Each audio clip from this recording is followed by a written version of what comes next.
मा मा हाबाफारि लानाय जाखो?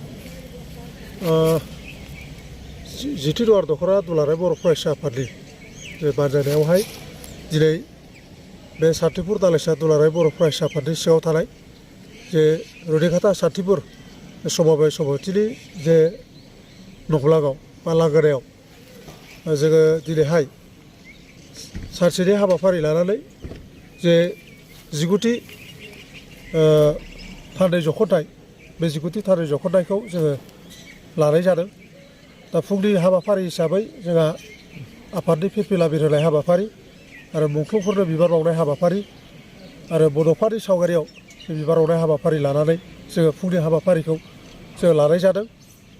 दा जोंहा 10 रिंगा जानाय लोगो लोगो जोङो थान्दै मेल जोङो लानाय जादों। बे थान्दै मेलाव जोंहा बेखेवगिरि आलासि महरै बाहागो लाफैगोन चिरां जिल्ला दुलाराय बर' फरायसा आफादनि बोसोरगिरि मानाव गेदेर राजु कुमार मुसाहारि जोंहा आदाया बाहागो लाफैगोन आरो बेलासिनि 1 रिंगा जानाय लोगो लोगोनो जोंहा मोनसे आयदा लानानै जोङो ओनसोलनि सानसुमै मेलेमजिबिफोरजों रायजो राजाफोरजों मोनसे गेवलां सावरायनाय हाबाफारि लानाय जादों।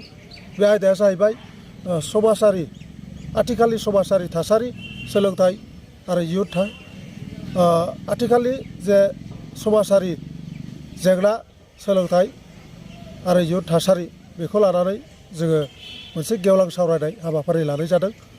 दा बे गेवलां सावरायनाय हाबाफारियाव गाहाय आलासि महरै बाहागो लाफैगोन दुलाराय बर' फरायसा आफादनि मानाव गेदेर गाहाय नेहाथारि करेन्द्र बसुमतारी बिथाङा बाहागो लाफैगोन आरो बिथाङा जोंजों बाहागो लाफैनानै जे आथिखालनि दुलाराय बर' फरायसा आफादनि नोजोर आरो थांखि बा खामानि मावबाय थानाय आथिखालनि जे बिटिआर जे एकर्ड इमप्लिमेन्टेसननि जे थासारि आरो सोलोंथाइनि थासारि समाजनि थासारि बायदि बायदि थासारिखौ गुवारै बिथाङा रायजो राजाफोरनो बा जोंनो बेखेवथिनानै होफैगोन। दा बेखायनो जोङो रायजो राजाखौबो जोङो खावलायदों जाहाथे 1 रिंगायाव जे जानो गोनां जे गेवलां सावरायनाय हाबाफारि बाहाय लैहोर लैहोर फैनानै बाहागो लाफैगोन बेखौ खावलायहरनाय जाबाय।